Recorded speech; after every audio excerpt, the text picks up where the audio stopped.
Action agree science कंपनीचा खिलाडी मक्का बघू शकतो आपण. आता आपण प्लॉटमध्ये जात आहे. आतमध्ये जी कंडिशन आहे ती बघतोय आपण. आता सध्या लाडगाव इथे आलो आहे आपण, वैजापूर तालुक्यातील लाडगाव येथे. आणि बरंचसं आपण आता मध्ये आलो आहे. कसं आहे की कडाला कंडिशन तर चांगलीच दिसते, कारण की हवा खेळती असते बांधावर. पण मध्ये आलेलो आपण. आता मध्ये बघू शकतो जागा आहे थोडी.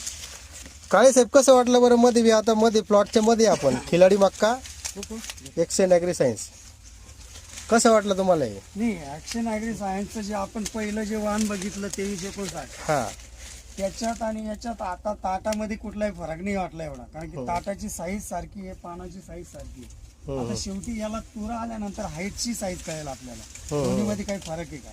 आणि दुसरी गोष्ट आहे, याच्यामध्ये कणीस जेव्हा निघेल तेव्हा कणसाची आपल्याला कॅल्क्युलेशन करता येईल. एकंदरीत आताची जी कंडिशन आहे, समजा जी परिस्थिती, समजा जी स्टेज आहे याची, आता काय वाटतं तुम्हाला? ज्याचा दांडा कसा वाटवला? याच्यावरून जर बघितलं तर कणसाची साईज याच्यावरूनच लक्षात येईल. या दांड्यावरूनच कणीस कसं निघेल हे लक्षात येतं. आणि पूर्ण हिरवगार आहे. कुठं असं वाटतंय का तुम्हाला? कुठं ग्रीनरी, कुठं मिस? हाईट पण ठीक आहे. पत्ती कशी वाटली? म्हणजे पानाचा इंडेक्स वगैरे कसं वाटतोय तुम्हाला?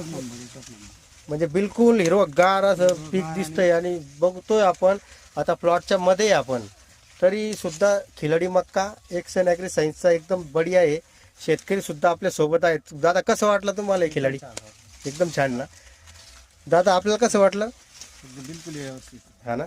बरं, रस शोषक किडी आळीसाठी काहीच नाही ना? असं काही बळी पडत नाही? रोगाला बळी पडणार नाही. नाही पडणार.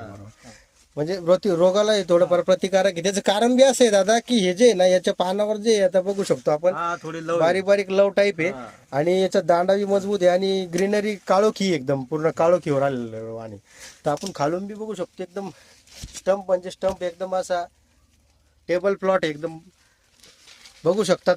कोणी शेतकरी बघायला येण्यास उत्सुक असेल तर लाडगाव, वैजापूर तालुक्यातील. धन्यवाद दादा.